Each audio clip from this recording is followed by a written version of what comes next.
Assalamualaikum warahmatullahi wabarakatuh. Perkenalkan, nama saya Sarif Budiana. Saya calon guru penggerak Angkatan 11 Kabupaten Majalengka. Saya akan memaparkan kesimpulan dan refleksi pemikiran Ki Hajar Dewantara modul 1.1 koneksi antar materi. Pendidikan dan pengajaran adalah dua hal yang berbeda. Pengajaran adalah bagian dari pendidikan. Menurut Ki Hajar Dewantara, pengajaran adalah proses pendidikan dalam memberi ilmu untuk kecakapan hidup anak secara lahir dan batin. Pendidikan hakikatnya adalah menuntun atau memberi tuntunan terhadap segala kekuatan kodrat yang dimiliki anak agar ia mencapai keselamatan dan kebahagiaan yang setinggi-tingginya, baik sebagai manusia maupun anggota masyarakat. Jadi sudah jelas ya, pendidikan menciptakan ruang bagi murid untuk bertumbuh secara utuh agar mampu memuliakan dirinya dan orang lain serta hidup menjadi seorang yang mandiri. Apa yang Anda percaya tentang murid dan pembelajaran di kelas sebelum mempelajari modul 1.1? Sebelum mempelajari modul 1.1, pembelajaran yang saya lakukan hanya sebatas transfer materi pelajaran saja. Saya menganggap bahwa ketuntasan dalam penyampaian materi jauh lebih penting ketimbang melihat karakteristik setiap siswa. Jika mereka sudah mampu mengerjakan soal, penugasan, asesmen, dan sudah mendapatkan nilai di atas KKM, saya menganggap mereka sudah berhasil dalam pembelajaran.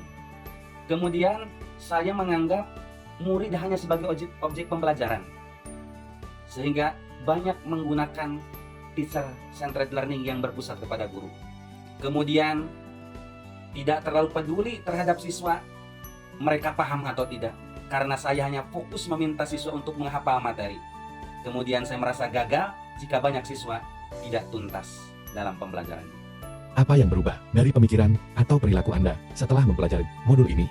Setelah mempelajari modul 1.1 tentang pemikiran Ki Hajar Dewantara, saya menyadari apa yang saya pikirkan dan saya lakukan selama ini tidak tepat. Seharusnya saya melakukan proses pembelajaran secara menyeluruh, bukan hanya berdasarkan kognitif saja, tapi afektif, psikomotor, spiritual, sosial, dan budaya. Murid bukan sebagai objek pembelajaran, melainkan subjek pembelajaran. Artinya mereka bebas berekspresi, mengemukakan pendapat, berkreasi. Guru sebagai fasilitator pembelajaran harus ikhlas, sabar, dan tulus agar terwujud pembelajaran yang menyenangkan dan berpusat pada murid. Saya harus mempelajari karakteristik murid karena setiap anak dilahirkan dengan kelebihan dan kekurangannya. Saya harus menghargai setiap karakter murid dan memberikan kesempatan untuk mereka tumbuh sesuai dengan kodratnya.